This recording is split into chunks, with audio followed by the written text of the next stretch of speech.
Hello and welcome to our very first episode of Datamcfirehosen. This is a pilot program, a little bit of an experiment.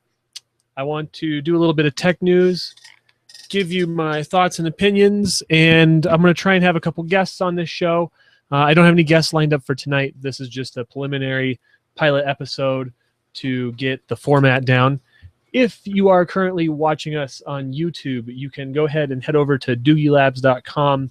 Click on the welcome page there, and there's a live stream, and that's directly broadcast from my PC. So that should be a little bit less of a delay than what you see on YouTube. And also, you can join us on webchat.freenode.net. Enter your desired nickname, enter hashtag DoogieLabs for the room name, and you can join and give real feedback to me in real time, is what I meant to say. And we can discuss some of these topics that I've chosen.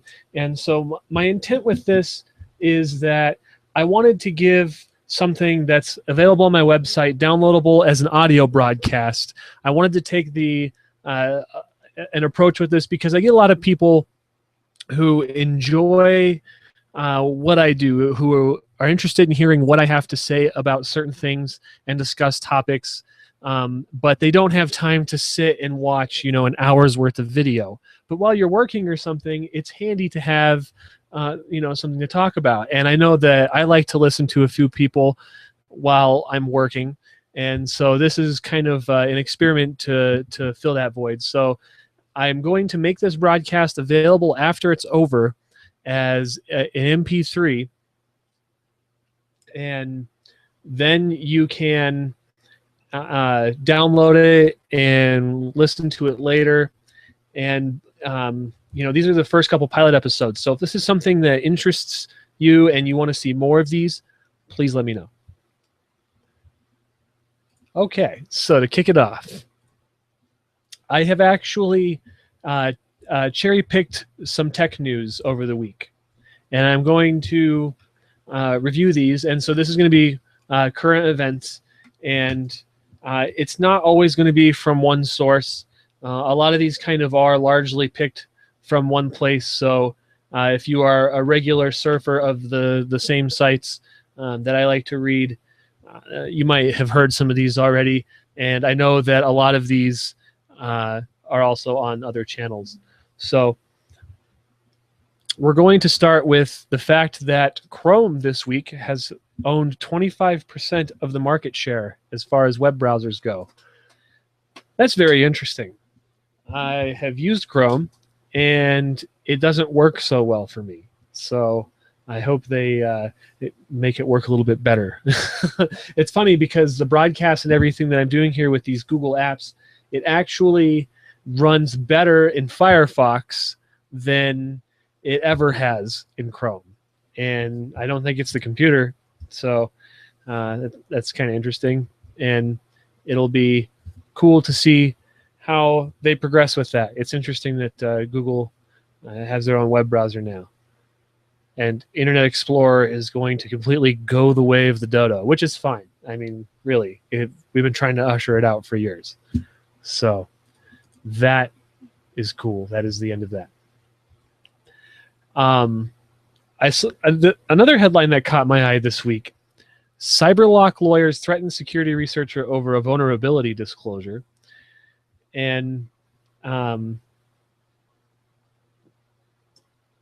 needs to be a balance with how this works, because if you don't have security researchers trying to find vulnerabilities and disclose them, they don't get fixed. Okay, so I'm going to tell you what happens, and that is that if you try to do it the other route, okay, so you find a security vulnerability, you contact the company, and you disclose that to them. They come back. Well, they'll either come back very angry, or they'll come back and say, thank you for making us aware, and we appreciate you letting us know. And then they'll say at that point, please don't let anyone else know, and then it's understandable. But if no one ever knows about it, it takes a really long time to get fixed. Now, some companies, or I would actually go as far to say a lot of companies, are probably pretty good about that. That's why we have things like Patch Tuesday, which I'm not so sure about. But we do have that end of it. So is this really a good thing? I don't think so. When you get somebody who's a security researcher or a white hat hacker or even a black hat hacker that tries to exploit something and they post the results of it, people are actively going to start using that exploit. And that's just inevitable. But at the same time, I'm a firm believer in that nobody gets, or I should say, no one person gets an idea. Multiple people kind of get the same idea at the same time, and a few of them choose to develop upon that idea, and we get new technology out of that, or new processes, or we see things in a new light. And when these people publish this information and those people start to use that, it kind of lights a fire under the other company's butt to get something done about it. And so it's important. It is just as important to have these people as it is for this stuff to get patched in the first place. Because if they're just going to say, "Oh, thank you," that's all now, and we're not going to bother patching it, then a select few people that stumble across this stuff are going to really be able to take it to their advantage. Is it acceptable that, because these 10 people found a vulnerability in this database system used for a bank and it never got patched, and they were able to get away with, tens of millions of dollars or something like that? Is it acceptable? Is that an acceptable loss? So we don't patch that. Big deal. So that's kind of how I feel about that one. Another thing that was in the news recently is that self-driving big rigs become a reality. And so Freightliner released a new big rig for testing where they're actually having it drive itself around. And this is nothing new. And I think that there's a lot of potential in that, because the person on board at that point just kind of tends to the vehicle's needs, right? The truck driver puts gas in it. He changes a tire if it goes flat. Checks to make sure the engine and everything mechanically is sound. So suddenly this shifts the truck driver's responsibility from primarily being in a position where you have to maintain control of 80,000 pounds going down the road, and you have to stay awake a certain amount of time, and you're worried about getting there and everything else. I mean, technically this truck could drive for 24 hours a day. And with a couple of 100-gallon tanks on it, I mean, that's pretty significant range. It could go 800 miles without stopping, right? So that's quite a significant nap. You could almost take a nap while it's trucking down the road, although I'm sure that will never be allowed. But a team of 2 people could essentially babysit this thing going down the road. And I think that's really going to change how efficiently freight and stuff gets moved across the country. We already depend on trucks, at least here in the U.S., to move so much freight on a daily basis. I should look and see how that compares with trains. Maybe somebody in the chat room can point that out for me. I'd be curious to know. So I'm kind of excited about this, but I want to say something about driverless cars. Guys, we should be cautious about this at the same time. It's a double-edged sword. I think there's a lot of safety implications in it, but I think at the same time, we don't want to lose, what we have now. It means something to be able to drive a car, to have that feel and everything else. And it's interesting that I have this opinion because I'm a huge advocate for technology. Love technology. I love what we've been able to do with cars, things like ABS and not only other driver aids, but just the way that we can control things. The fact that I can control brake pressure to each wheel at any given time based on a wide variety of sensor inputs. That has huge implications in it. I could, if I took advantage of the ABS system, I could use it for line lock, right, for drag racing, or I could add some accelerometers and stuff and do stability control. And that's kind of what the new Evo is all about, right? It's about taking all of these pieces of technology that we have available to us now and making it basically drive the car for you. And you can just point and shoot and you're gone. And I think that stripping the feeling out of it is not a good thing. And I've been kind of wondering about this for years. Where do we draw the line for new versus classic cars? And finally, I clearly see where that line is going to be drawn in the sand. So I expect this, and that is that now that we have drive-by-wire throttle and steering and everything else, the cutoff is going to be, pretty much 2000. Any car after 2000 is electronically driven, so you really lose, that driver's feel of it. And so really, any car before the new millennium will become a classic car. And that's where the difference is made. And really, the materials that they make cars out of nowadays, it's not the same. I really think there's a lot of feels that have been lost along the way there. I remember an old boss, he bought a Lamborghini, drive-by-wire, and you've already spent $175,000 on a car. Why? Why are the throttle bodies so slow that it bothers people to the point where you will spend another $4,500 on another set of throttle bodies? You couldn't fix that in the first place? Really? So the last 10 years has been interesting in that department. We've finally gotten to a point where throttle response and everything uses CAN bus, and so how everything's packetized now, and it has error correction, and it's ubiquitous. So all the modules use these features, and overall it's reduced the amount of wires that we have in modern vehicles to an extent. I mean, we've added other stuff along the way too, so kind of balances itself out. But I think overall we've come out ahead.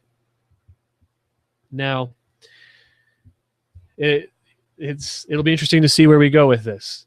I hope that people don't lose the right. It's interesting because the state says that driving is a privilege. And I guess it really is, because if you're a moron, you're not going to be able to drive. I understand that. But I feel like it's kind of a right. But I guess the right that you're expressing there is the freedom. The freedom that you gain by being able to take advantage of highways and roads that have been constructed to go wherever you want. I'm driving to North Carolina.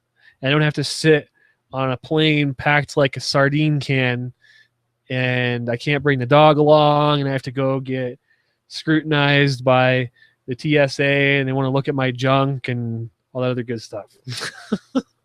So, yeah, it's interesting. For those of you who have just joined us, hello and welcome to Datamcfirehosen. This is the very first pilot broadcast of this, doing an experiment. I encourage you to join us live. You can go to doogielabs.com and click on the welcome page, and there's a live stream player right there. And you can also head to webchat.freenode.net, enter hashtag doogielabs in the room name, your desired nickname for a nickname. It has to be a little complicated because there's a lot of people that use this service. But you can enter in a chat room with us. You can hang out real time. You don't have to sign up for an account or anything. And I want you to ask questions. I want you to discuss the topics that I'm talking about here. And We're going to talk about some more internet news and stuff. We are 15 minutes into an hour-long broadcast that I've set aside. It may last an hour. It may be a little bit less than an hour. But I think this is pretty cool because I wanted to combine doing like random rabble and discussion with a little bit of news, and to just get you thinking about things. And that's why I really like to do. I have had a lot of really good political discussions and technical discussions in my lifetime where it just makes people think. And then they come back to me a week later like, I'm glad you really said that because, I thought about this and this, and it led me to research this, and I've arrived at this conclusion, and it's helped me. Thank you. And so that's kind of where I'm trying to go with this. Okay, so I'm going to take a moment, and I'm going to discuss a little bit about what I'm doing. What has been going on here, right? I've been here every day for a while now, and this week, I was actually supposed to leave yesterday, but I'm going to be leaving sometime this week once the weather kind of clears up a little bit, and I feel that I've wrapped up things here enough that I can leave.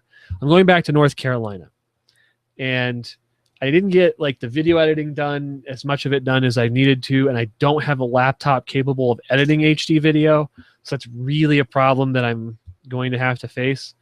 But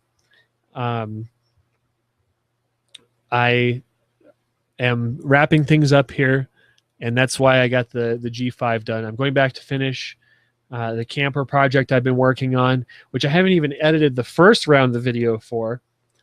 Maybe that's a good thing. I don't know. Long-term projects are hard. I've had these projects in the past, like Dave's Corvette, where it was supposed to be this Corvette restoration that we did over the course of a couple of weeks. And so I got into it, and we got really far, and then he decided to give up because he wanted to move, and life happens and all that good stuff. And I understand that, it's cool.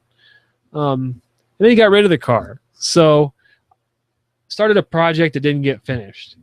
And, there's nothing that irritates me more than that, than somebody like starting something really cool and then it doesn't get finished. So I put up this video and then it didn't get done, and yeah, I mean, it was cool because I got to share some techniques and everyone learned from it, but not having like the finished product kind of takes away from that a little bit, I guess. And there's been some other people that might think, well, what about your computer case? And I would like to point out, or just let everyone know, that I've not given up on the refrigeration PC. It is here, and I have actually worked on it a little bit. We did a little bit of research, and thanks to your comments and suggestions, I've actually come up with a new plan. And the plan is, and I'll reveal this here on my broadcast, the plan is to take a water cooling system and a refrigeration system and combine the two. And combining the two gives me some interesting results. The first thing is that I don't have to have refrigeration lines running down into the motherboard area, because regardless of what I try to do there, I'm going to have this problem with condensation. And so I got to contain that condensation. I got to channel it out appropriately. So then there's the issue with the CPU block. If I have refrigeration lines running to the CPU block, it takes some massive foam insulation to make that happen. And that's not a big deal either. It's just another small thing on a long list. It actually is kind of a long list. Another example would be the CPU block. So I was looking at machining the CPU block out of copper, and it takes hours and hours. And I got to thinking about it. They're going to change the socket again. Or, if I want this computer case to really be nice and work for me, it's something that I'm going to have for a long time. I don't build things really nice and then, just not use them, right? I don't want to put a lot of work into something that I'm not going to enjoy, I guess, is is how I could best say that. Unless I'm getting well paid for it, of course, but that's not what I'm talking about here. So I'm going to use a water cooling loop, which is an off-the-shelf kind of part, and I'm going to hook it to a water to refrigerant type heat exchanger. And so I'll still have the condenser and the same refrigeration system that I've already put in there. The difference is that in the top, there's going to be, you could think of it as a radiator that instead of air passing through to cool water, refrigerant passes through to cool water. And so then I'm going to have a temperature sensor. There's going to be like an ambient air temperature sensor, and then there's going to be temperature sensor for the water at its coldest point, which is, you know, just after it comes out of this heat exchanger chiller. And using barometric pressure and the temperature, I can calculate dew point. And then I'm going to run the refrigeration loop to maintain the water loop at just a skosh above dew point, right? And so this solves a lot of issues for us.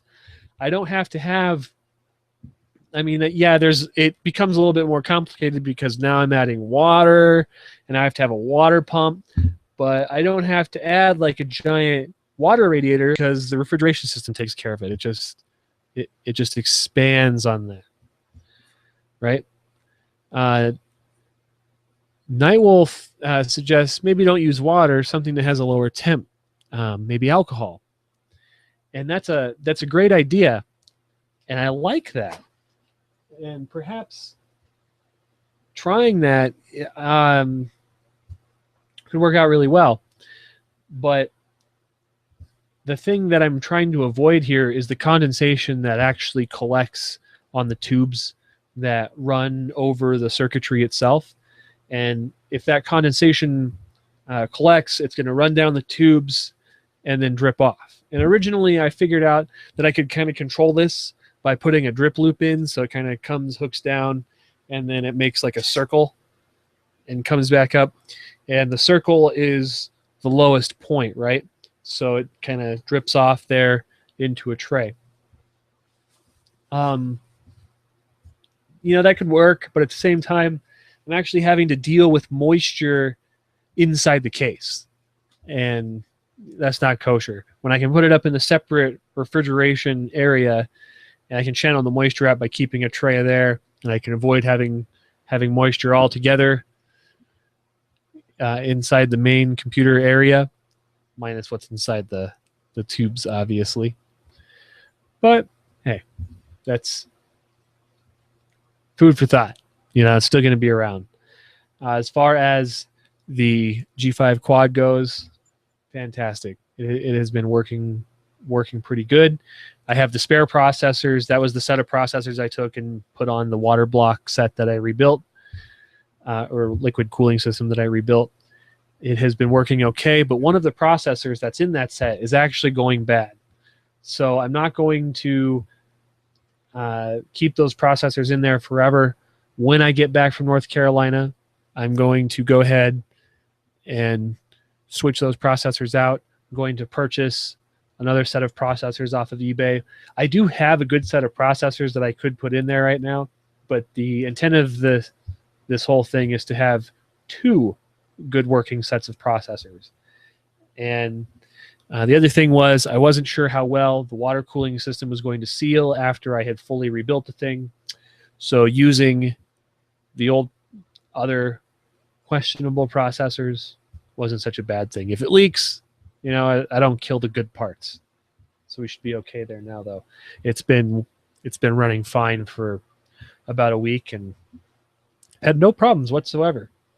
For those of you who have just joined us, hello and welcome to Datamcfirehosen.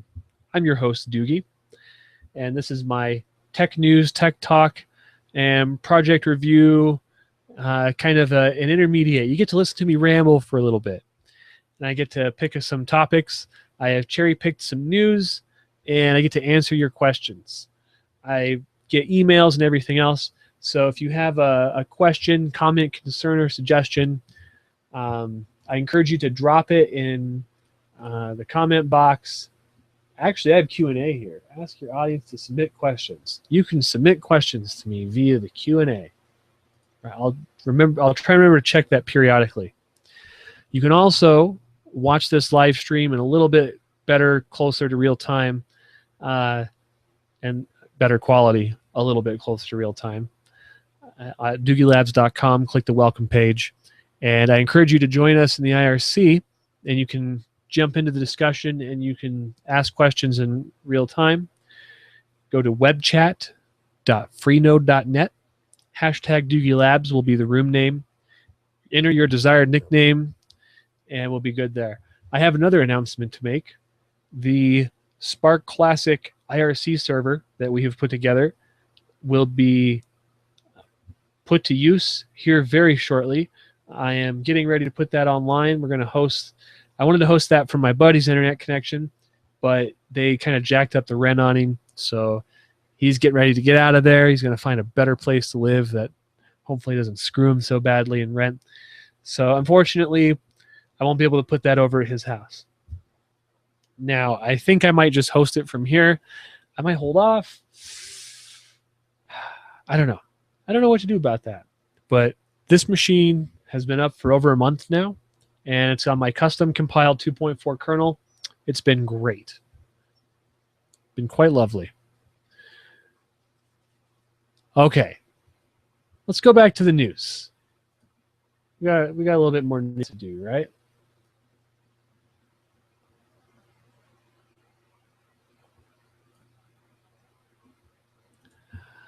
Unable to hack into grading system, Georgia student torches computer lab. A 15-year-old Douglas County, Georgia high school student has been charged with 5 felonies, including burglary and arson, after sheriff's deputies caught him responding to a 1 a.m. fire at Alexander High School. The boy admitted to investigators that he set fire to a computer after trying unsuccessfully to hack into the school computer system to change his grade on a failed test. It's sad and very tragic. He could have easily come to one of his counselors and asked for help, said Lieutenant Glenn Daniel with the Douglas County Sheriff's Department.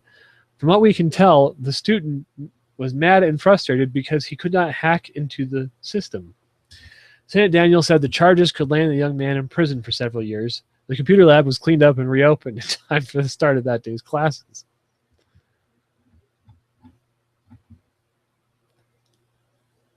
I liked the comments of this video.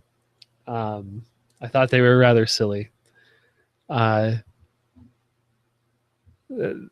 favorite comment was, "No, his hack was successful. He issued a halt and catch fire instruction."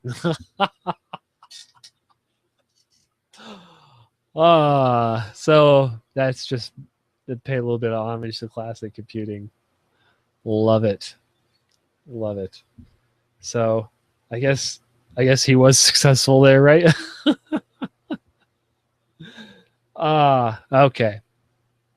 FBI releases its files on Defcon, and apparently they're not so amused by the Spot the Fed program. Let's see. The FBI has compiled reports on the notorious hacker gathering Defcon, now released thanks to a Freedom of Information Act request. And the first files detail the lack of immunity on the Spot the Fed game. Well, you shouldn't make it so obvious, right? This is training for your agents. But if you guys don't know what Defcon are, that's funny. I said are because I haven't actually been to Defcon. It's a convention, and I watch the videos. Thankfully, they put them up. I greatly appreciate that. Defcon is a computer security convention in Vegas, and it's been going on for a very long time, 23 years, right? And so at this convention, it has been known that there are people of the influential persuasion of the hacker community, kind of go there, see stuff, hang out, network with people. So federal agents show up and they try to spot the Fed. And it used to be that if you spotted a Fed, you got a T-shirt. And I don't think they give away T-shirts anymore. But it's still, kind of a thing.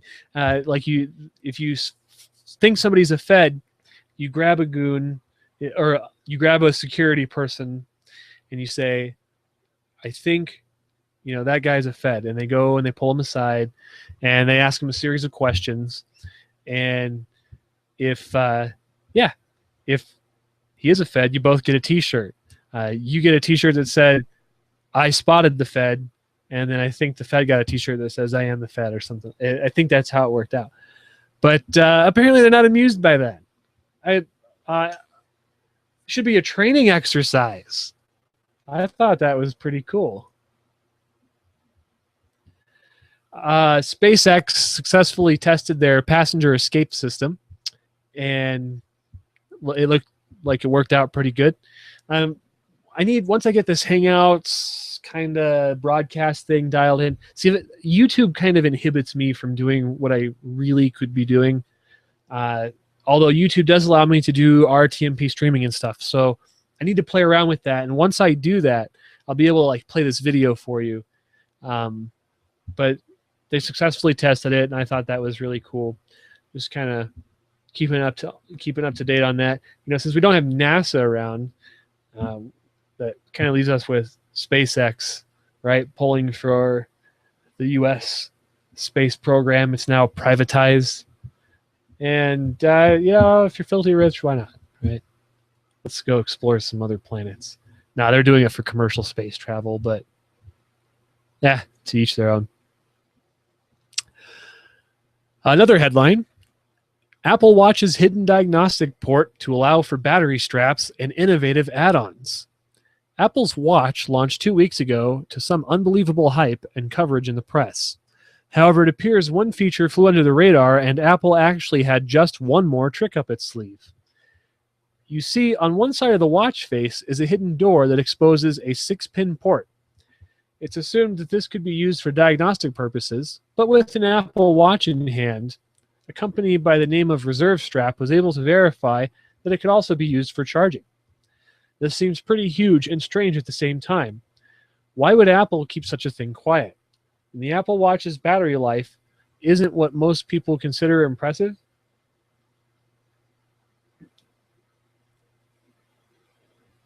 Even more interesting is the fact that Apple didn't make use of this port to release its own charging straps. Watch straps that carry a charge themselves. Apple's lack of transparency here doesn't matter much, though, as the aforementioned Reserve Strap is planning to get such a product to market as soon as possible. Okay. Here's the thing about that. Do you really want all that crap hanging off your wrist? I mean, I haven't seen the Apple Watch myself, so I don't know. I don't have a very big wrist. I have big hands, but I don't have a very big wrist. So you already got this giant, compared to a regular watch, it's obviously larger, right? So you already got this thing on your wrist. Imagine if you're like a woman and you weigh all of 100 pounds and you have this giant thing, right? And they're going to say, oh, well, we'll make a band that you can attach to that, to where when you wear it, it's even larger and more bulky, and it gets better battery life as a result. I just don't. I don't see that really working out. It could, and it could be really good for hacking too, right? It provides a serial interface that could be useful, but we're not there yet. I don't think a smartwatch is it could be useful. It really could be, but it's not that cool. I don't think it's that cool. I had this idea, and it might come to fruition one day. If someone wants to invest me on this one, that's cool. But this is a broadcast, and it's going out to YouTube. So it is, it's May 6, 2015. Here's my idea for an invention. We got the flexible OLED screens now, right? Sooner or later, you're going to be able to make a screen out of like a woven material, right? Let's say we took the concept of an LED strip. For those of you that haven't seen,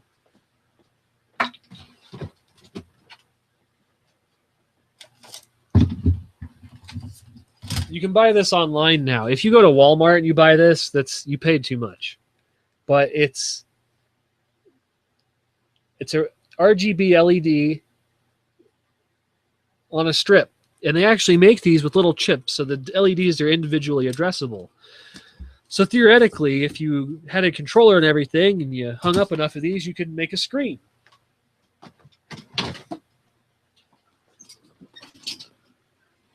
And someone's actually done that, and it's called the Pixel Pusher. You should check it out if you don't know what I'm talking about. Now, imagine on a more closer to molecular level, not at a molecular level, obviously, but on a nanoscale level, you build that, and you make it some yarn, okay? And then you weave these yarn fibers together. And then you have a screen that is a piece of fabric, okay? And you weave that into a sleeve, like sleeves on a long sleeve shirt or sleeves on a jacket or something. But I think a long sleeve shirt would work really good because, in my opinion, it needs to be stretchy a little bit, and it's got to be skin tight for it to really work well. And because an LED, when you use it for a screen, like when an LED is driving a pixel, you can also use it as a touchscreen sensor, because for the moment that you're not using the LED and you're refreshing the screen, you can use that to detect where your finger is based on the amount of light that's hitting back at the LED. And so having this sleeve that's a touch screen, in my opinion, is really where the next step would be. That is as close as we can get to turning our natural arms into cyborg arms. And if you had like let's say on your wrist you had like a little band here, and that's where the sleeve ended, you could put a tiny little camera in there and everything. And so when you just kind of like checking the time, you could do a selfie, right? Or you could go like this and take a picture of something. Or you could be nonchalant. You could be carrying a bag or a briefcase or whatever. And so I think that would be an amazing product. And it's just another one of those things, right? I wake up every day, man, if I had a couple $1 million in the bank, I'd try and invent that today. Oh well, one day, right? But you heard it here first. Sleeves, future cell phone. All right.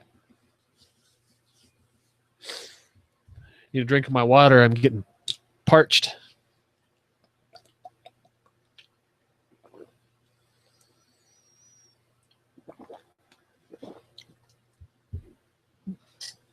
Hello and welcome. You are watching Datamcfirehosen, and I am your host, Doogie. If you have just joined us on YouTube, you can also watch us streaming a little bit closer to real time at doogielabs.com. Click on the welcome page. I'll really work at putting the pop-out live stream player and stuff up as links in the description before the show starts. Get into talking and stuff, and I can't do it while I'm hosting the show and expect myself to continue talking enough to be relatively entertaining for you to listen to. I'm getting there, right? Is this entertaining? Might be. Let me check the Q&A really quick. We have no questions there. And we are at the chat room, webchat.freenode.net. Hashtag Doogie Labs is the room name, and you can interface with us in real time. There's approximately 20 of you joining me right now. Hello and welcome. And the intent of this show is to be entertaining in a live sense, but it's also to be entertaining in a auditory sense. When you're working, the call center, something like that, or you're building something, music is a great motivator. Most people listen to music. As you get older, sometimes you like to listen to talk shows. And so I figured, why not do a little bit of a talk show? So on my site, after the show is over and the video is fully published, I'm going to post this as an MP3 where you can download it. You can listen to it in the car. You can take it with you to work, whatever. If you like it, leave a comment after the video's done. I really want to hear your feedback on this. Tell me what you think. So I've already kind of done a little bit about the status of projects. I've talked about how I'm going back to North Carolina. We've done quite a few headlines already. We've got 19 minutes left in this hour-long pilot broadcast. So I think we're doing okay on time, actually. I like this. Now, after the show is over, if you have a webcam and a microphone, you can actually join into the IRC, at which point I will post the link to this very same broadcast hangout, and you can join, and you can be on this live stream. The live stream that I just talked about, where you can go to Doogie Labs and click welcome, you can be here on that. The YouTube broadcast is for the meat and potatoes, but I would love to see some people on here discussing some of this stuff afterwards, because I feel that these are some interesting topics, potentially. If you have topics of your own that you would like to suggest, send them to me, doogielabs@gmail.com. And you can also leave a comment on my website. It's a great way to get a hold of me because it sends it to my email as well. But at the same time, and I don't always, post all the comments. Like, it's something that I have to approve. So if it's something you want to remain private, you can still send it to me that way, and just specify that you want it to remain private. If it's not something that's obvious, because I do get a bit of both for messages that way. And at the same time, if you have something negative to say, I'm not going to not approve that. That's not why I have the approved comments. I do it for spam. Okay. If you want to tell me you suck, that's fine too. Don't care. Back to the headlines. Internet customers surpass cable subscribers at Comcast. This is the way of the future. We knew this for years, right? It's finally here. It's finally happening. So the thing about this is that the more this happens, the more people turn to internet for TV. And I have heard this from both sides of the camp, right? I've heard one person on Comcast, and he's a retired gentleman, and he says, I pay $100 a month for TV, and there's nothing on. I hear you can stream from the internet now. What's with this? I'm tired of paying $100 a month for crap. Said, yeah, you can do that. You can stream online. There's Netflix and stuff. They said the problem is you have to kind of know what you want to watch. And Netflix has evolved significantly over the last few years, and it's kind of to the point where it suggests stuff to you. But when you have a TV guide on a standard cable or satellite TV provider, that's stuff that's already being provided to you potentially. Like, it's already selected, it's set in stone, and those are your options. And so a lot of people, night in, night out, they choose what they know or whatever else. But it still leaves an element for exploration, right? Maybe there's a show you didn't know about, and it just happened to be on. when you turn the TV on, you got home from work, right? And because that was being broadcast, you kind of got into it a little bit, and now you really like that show. So you lose that element of it. And I don't really care because I don't watch TV, but I think that's important, right? I feel like it would be. So at the same time, that's another double-edged sword, I guess, is TV versus streaming online. Streaming online is very interesting. If there's commercials, I don't think you should have to pay for it. And if does Netflix show you commercials even if you've paid for the service? I think they do. Someone let me know in the chat room. But yeah, if there's commercials, you shouldn't have to be paying for it. So, yeah. And this is all going to change. It'll be interesting to see where this goes. Interesting that I mentioned Comcast. I don't like them anyway. Actually, that's another random tangent that I could talk about for a moment, if I may. I got about 14 minutes left. I think I could squeeze this in. A Comcast representative came to my house.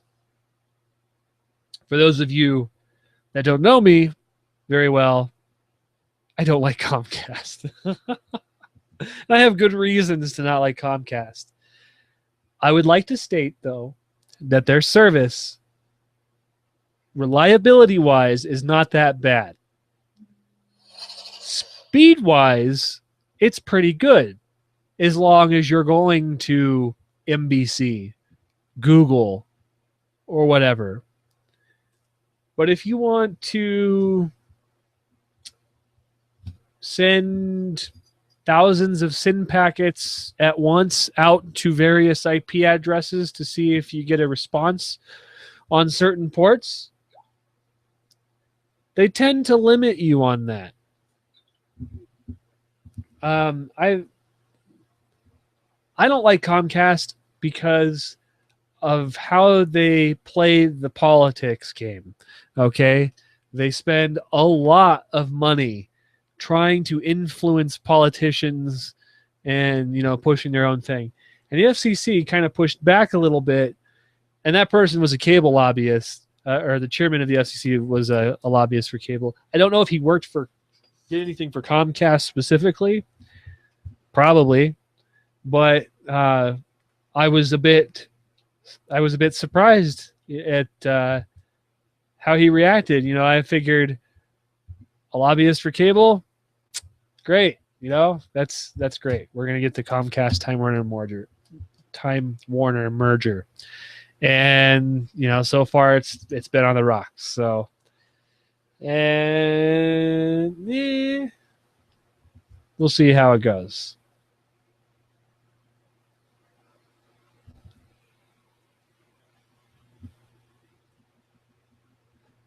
Another headline I thought was interesting.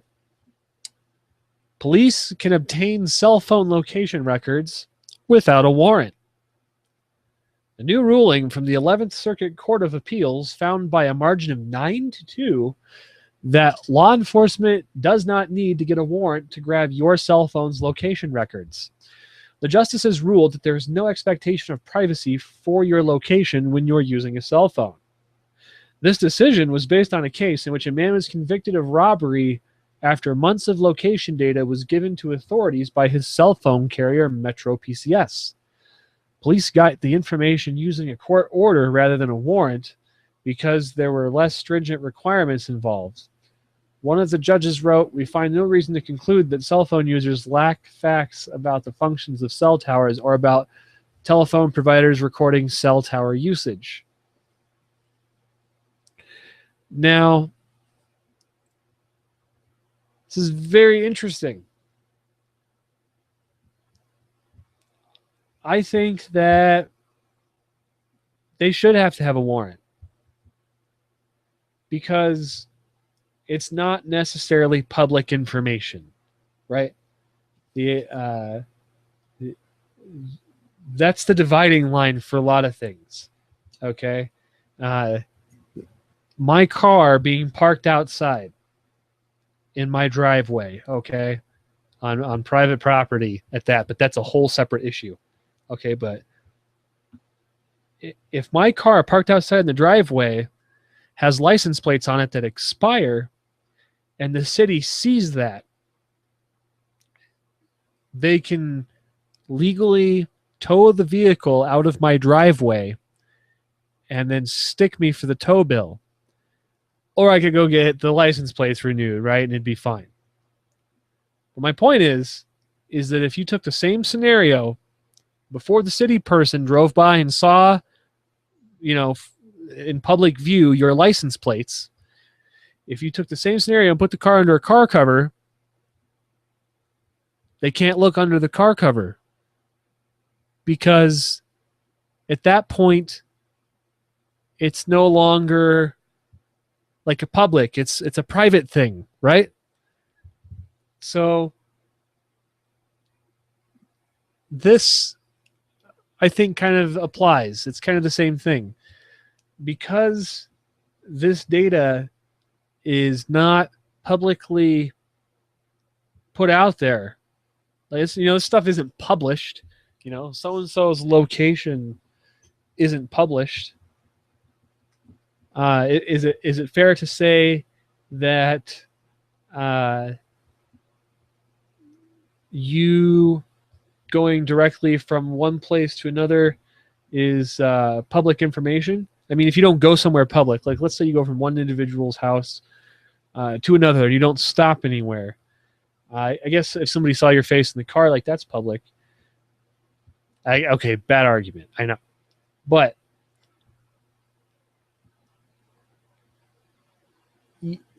this information isn't public. So I think to require a warrant to obtain that information is fair.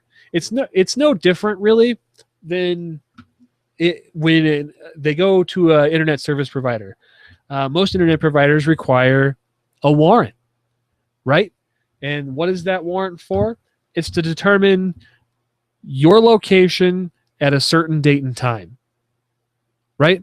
What your IP address was at a certain date and time, so they can determine your location at a certain date and time. How is that any different than this? Phone, internet, digital network, digital data. The same rules should apply. So that's kind of dangerous. I think they could have handled that a little bit better.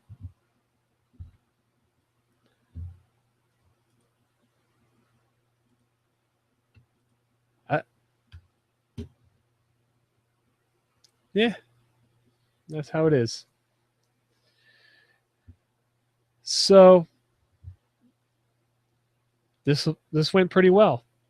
We are at 53 after, so we are 53 minutes into our broadcast that I started at 9 o'clock. Hello and welcome, all of you who have just joined me.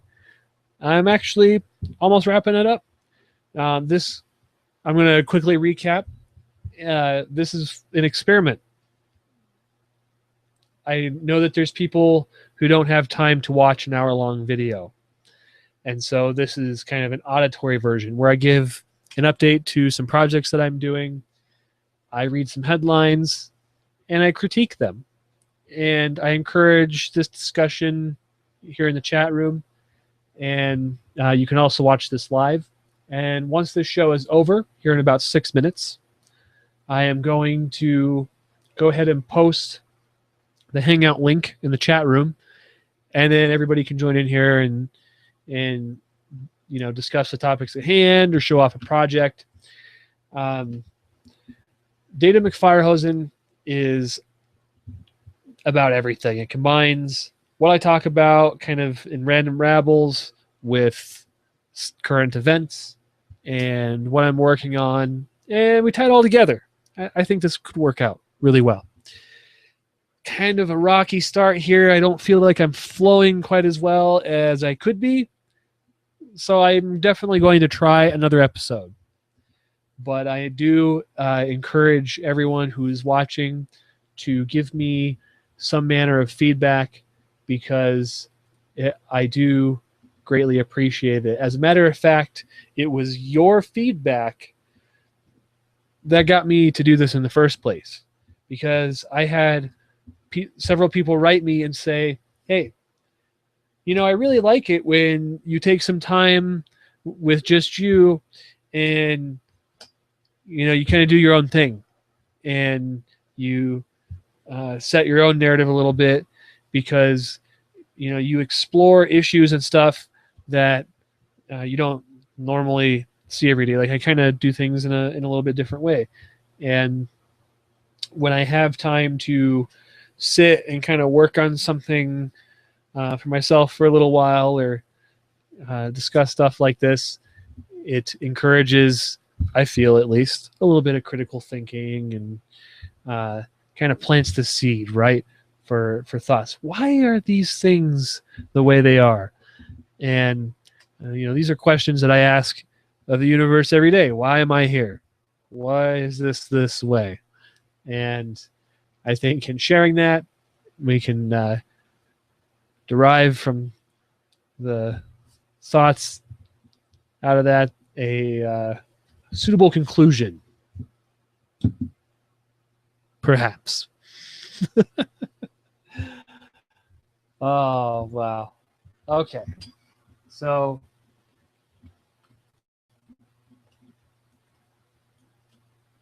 I actually got through all my headlines. I'm going to pick more headlines out next time. I'm going to spend a little more time on that.